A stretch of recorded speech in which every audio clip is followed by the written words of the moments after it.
Osiris.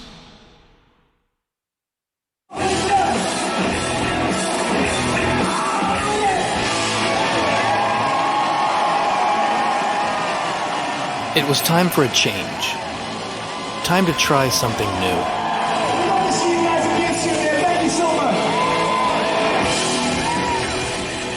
But for rock and roll lifers like Lit, defined in the public eye by a mammoth hit such as My Own Worst Enemy, what do you do after the world decides it doesn't want rock stars anymore?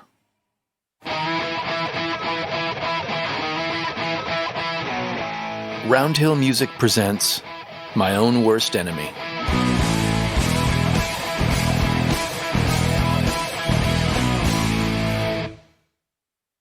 The big changes began with a mid-decade shift that Jeremy started feeling in the air and ultimately in himself. There was an interesting time period around 2003, 2004 when rock radio, and especially modern rock radio, K-rock and all that stuff, rock bands stopped having guitars in them. And it became this whole other like weird alt-college-y kind of weird thing. And it was so uninspiring and so just like sad to me.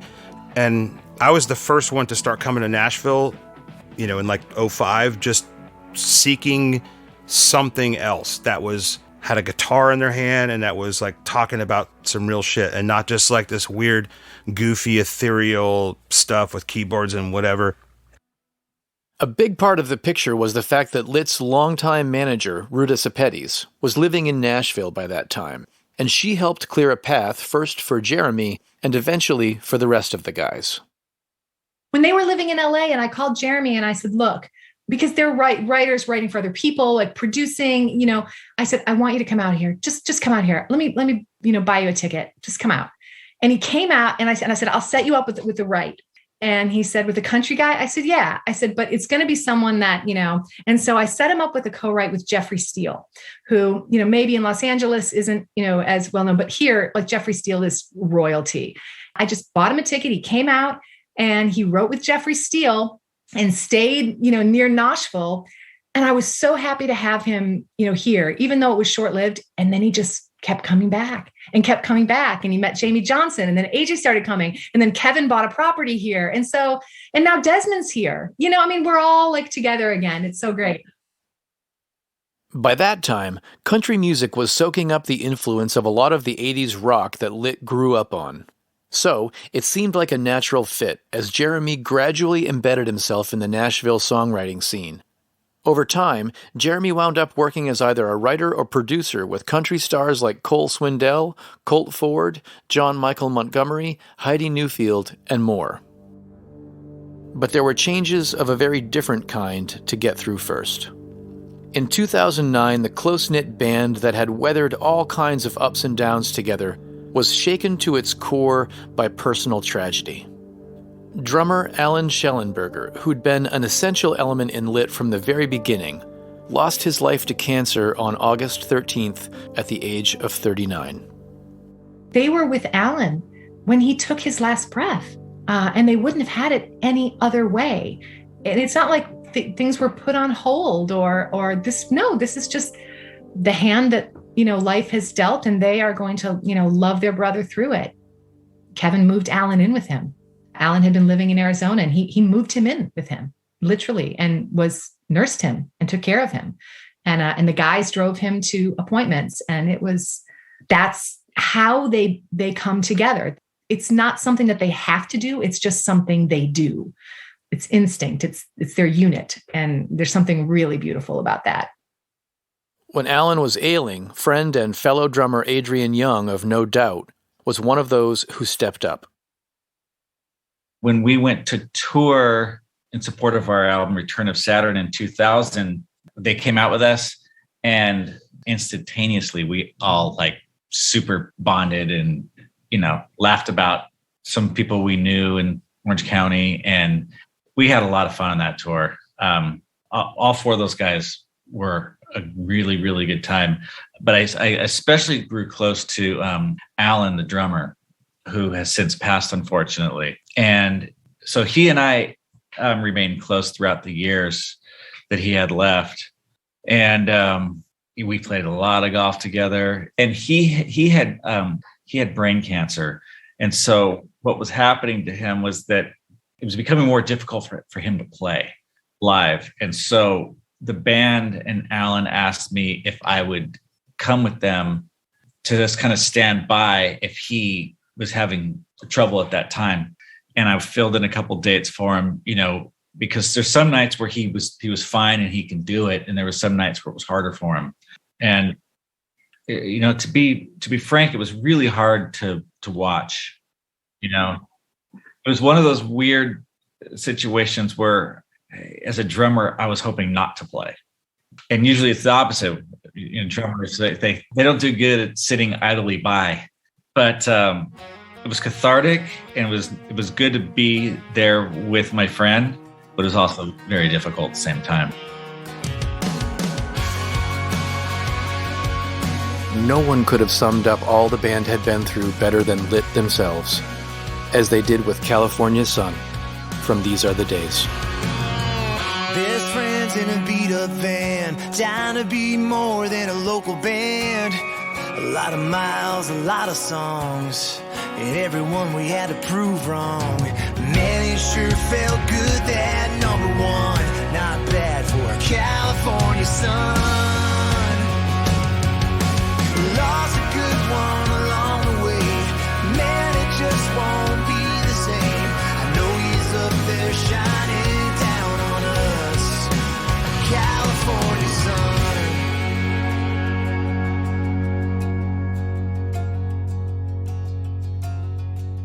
At the same time that the band lost Schellenberger, it had already been 5 years since their last self-titled album. Now they had to find a way forward with an altered chemistry. They called on their drum tech, Nathan Walker, to take over the drum seat, added multi-instrumentalist Ryan Gilmore to the lineup, and cut 2012's The View from the Bottom, with Butch Walker producing.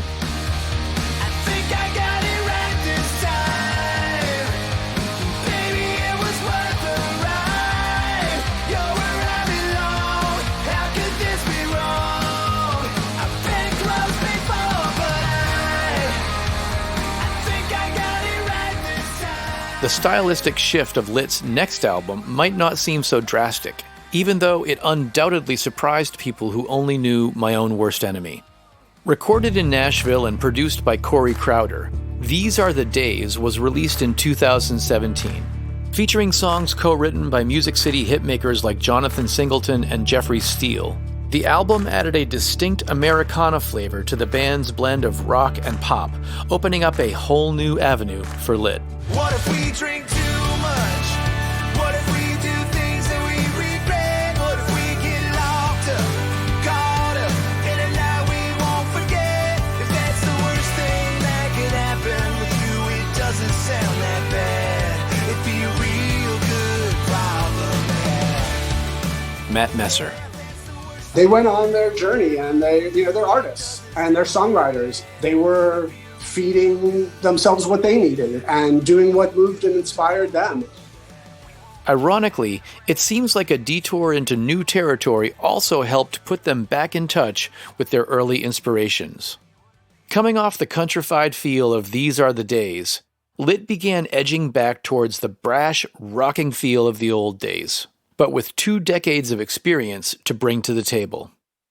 Creatively, we did have to veer off the highway a little bit to find that spark again, that passion again, to write stuff that we were thinking about 20 years ago.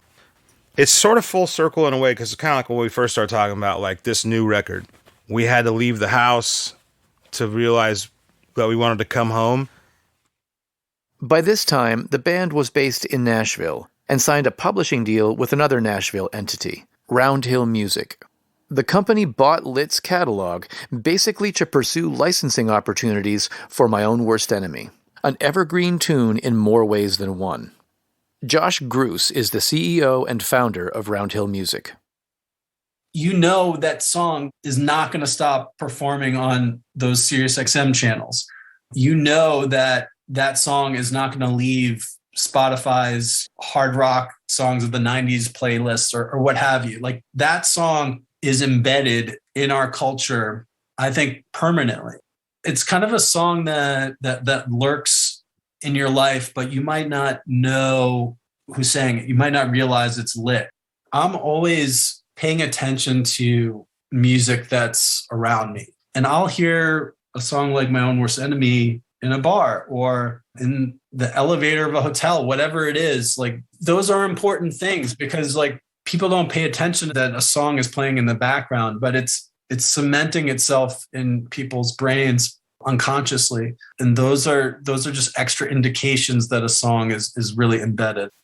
The reason why I really was aware of that song was there's a 90s cover band in the New York area called Bayside Tigers. Every summer for at least the last 10 years, they've played a venue in Long Island called Stevens Talkhouse. So over the years, I'd been going to see Bayside Tigers, and this is probably 10 years ago or so when I saw them first. When they played My Own Worst Enemy, just that opening riff, it gets people fired up. There's such an energy about it that this entire small venue would start bouncing up and down, and that song would just kind of blow the roof off. And, I remembered saying to myself, I've got to look up who sang that song with that riff. I've heard that song my whole life, but I now need to put it in my playlist and know exactly who performed it. That's how I really became aware of that song, and always had in the back of my mind would be a great one to own because it's recognizable, but it's also one that people get extra fired up about.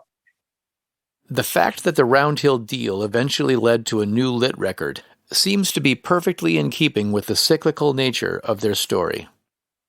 One of the neat aspects about Round Hill is that we have a record label, and we bought their publishing, so we own the copyright to My Own Worst Enemy, but we are also the record label for their new record. And being able to do business in a more of a 360-degree way with artists like that is unique. Like not every group like Round Hill that buys catalogs can also be a record label and properly market and promote a new record.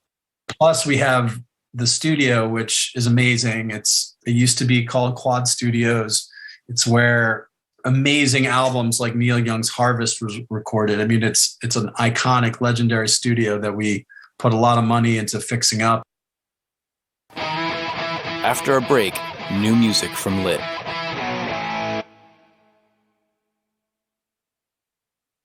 In due time, Lit entered that legendary studio to lay down their new material. We're pushing it to the rain, taking it over the edge. You're going up in my head, my head. Yeah, just getting started. Yeah. AJ Popoff. We didn't think it was going to happen as organically as it did and as quickly as it did, but we got super excited about rock and roll, about that direction again, and messing with like new modern production stuff.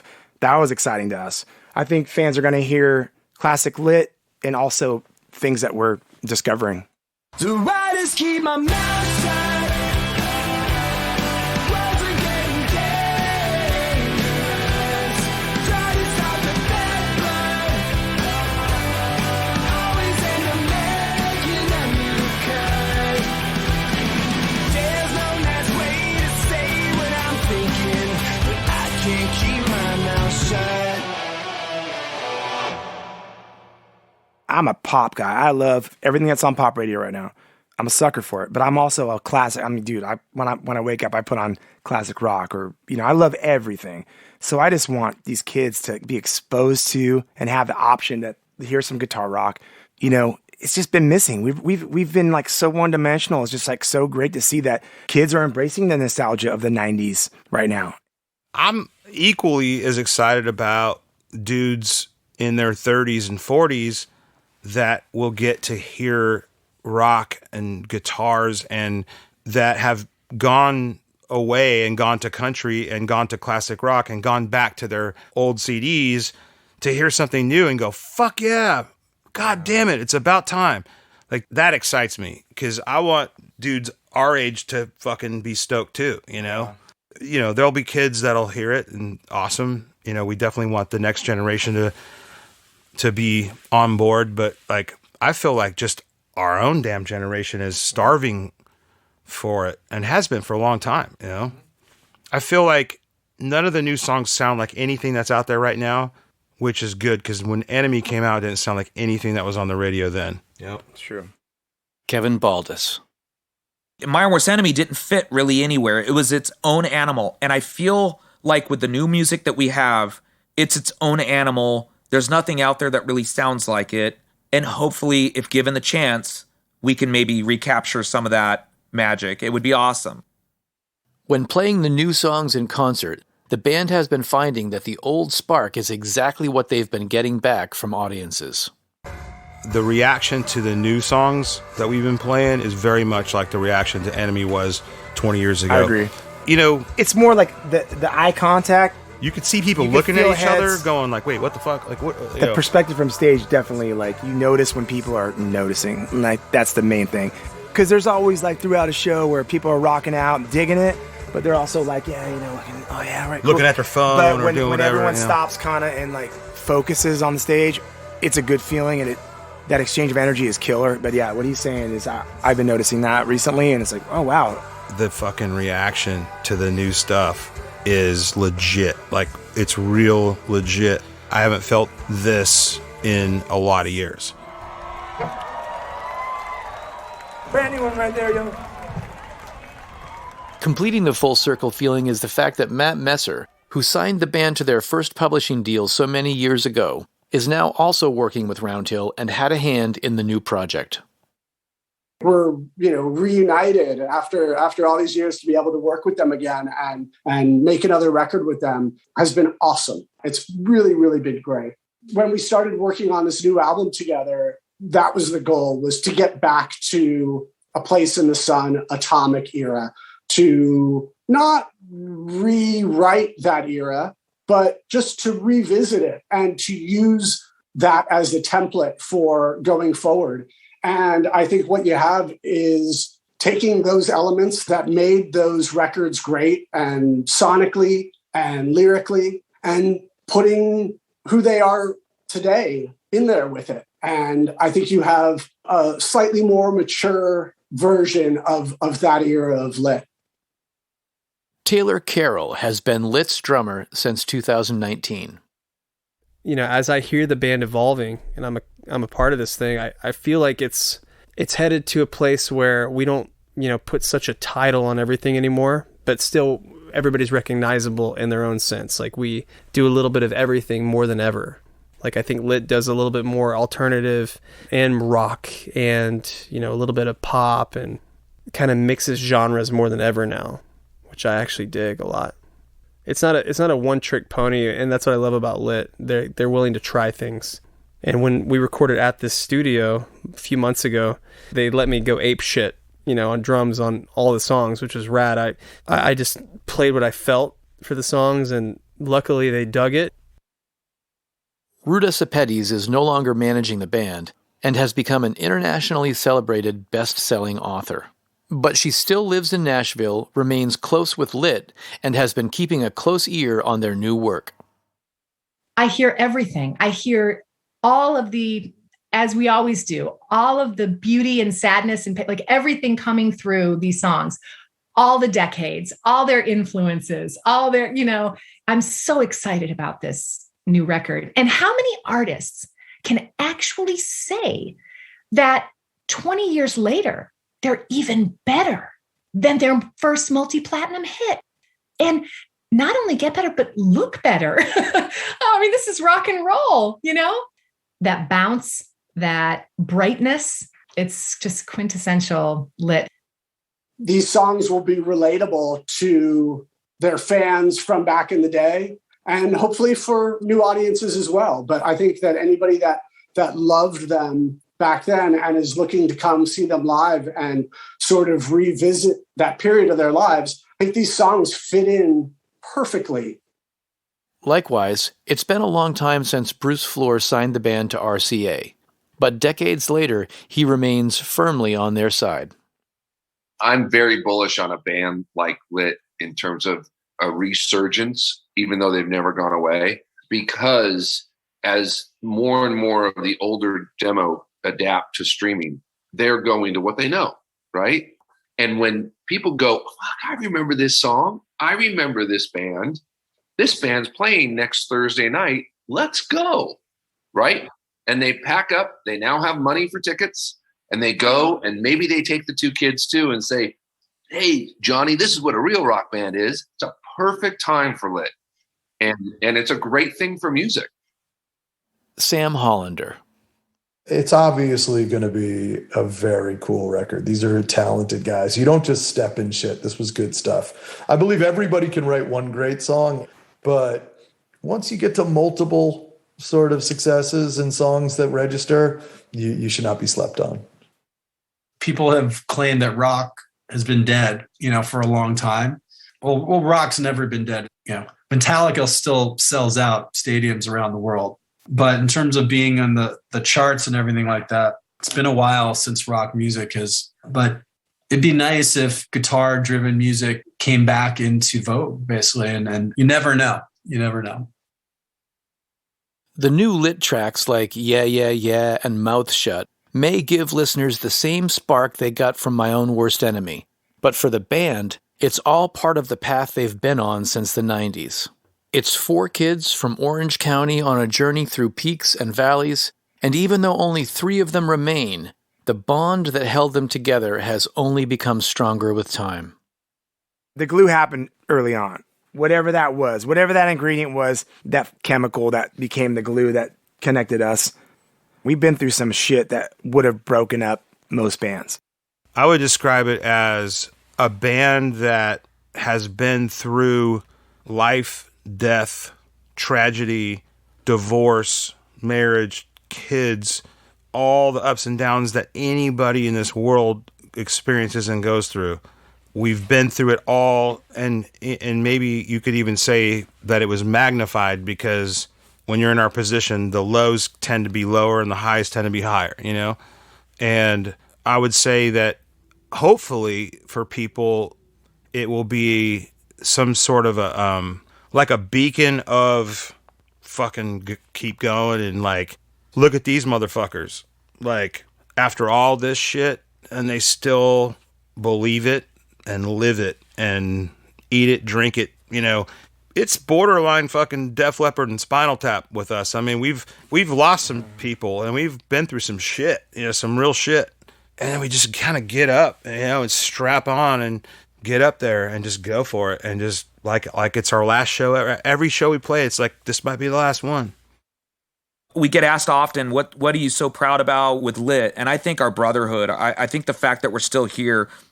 Don't get me wrong. There are times they want to kill me and I want to kill them. We literally are like brothers, but I love them too, like brothers too. And we've kept it going this long. So there's a magical chemistry happening that I think is really cool. They're like a family, it's like a family that you jump in. I've never worked with a band like this, it goes outside of the music. Everywhere you are, if we're in the same town, we have to jump in there together as a family. Like, hey man, where you at? I heard you were in town. Come meet up with us. And it's like one of those things, like we always like make an attempt to meet up with each other. And that's what I love about being in this band. Team guys, not only in the sense that the band is a brotherhood, right? I mean, we've got 2 biological brothers, 2 brothers from other mothers, but this family element and team, and also the willingness and desire to collaborate, they all have their own unique creative strengths. And when you put them together, they're so complementary. It's not that there's just one engine. I think what makes them tick is they know that their best and strongest, most amazing voice is this collaborative voice. Former K-Rock DJ and longtime friend, Ted Stryker. These guys have gone through a lot. They have gone through a lot in their personal lives and their professional lives that for some, could have been the end of the road in all sorts of ways. But they have powered through it. I don't know if it's through therapy or them just, it's how they tick. When you listen to Lit's song, The Broken, When they say you can't break the broken, they absolutely epitomize that is Lit. They have been dealt more punches and more bad hands and so many things that just seem downright unfair and tragedy. And yet they keep going. It's amazing. By now, we know some of the reasons My Own Worst Enemy became a hit and why it stuck around for so long. And we've got a pretty good idea of what it's done for Lit. But let's not get it backwards. In the end, maybe the most important thing to remember is that Lit isn't about My Own Worst Enemy. It's the other way around. The ability to stand in the midst of the wreckage of whatever went wrong yesterday, look around, laugh it off, and keep on rocking, that's My Own Worst Enemy. And that's Lit from top to bottom. They've survived tragedy. They had 1,000 things that they could have just said, fuck this. The key, in my opinion, to Lit's longevity is not My Own Worst Enemy. It's the other stuff they did. It's the follow-ups, the depth. It's Miserable. It's Ziploc. It's whatever they did to create this thing that Lit is. That's what kept the longevity. My Own Worst Enemy is the moon flag, right? But everything else is the reason why the flag's still on the moon. They were lifers when they were teenagers. There is no plan B. Lit, they take netless leaps. This is live without a net. We still love going on stage and performing. Dude, there's days I can't get out of bed because my body hurts so bad. But you put a bass around my neck and walk me on stage, and it's like I'm 24 again. I don't know how or why it happens, but I pay the price the next day. It's what ibuprofen's for.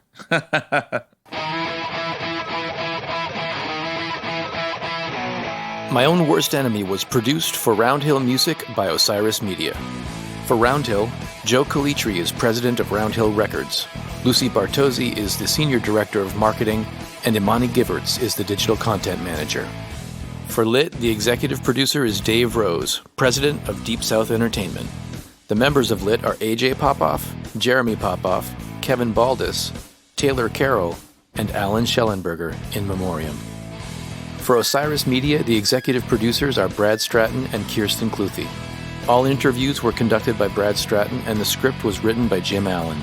My Own Worst Enemy was edited, mixed, and narrated by Brad Stratton. To learn more about Lit and receive news and updates about their upcoming album and live appearances, please follow them on Facebook and Instagram at LitBandOfficial or on their website, litband.com.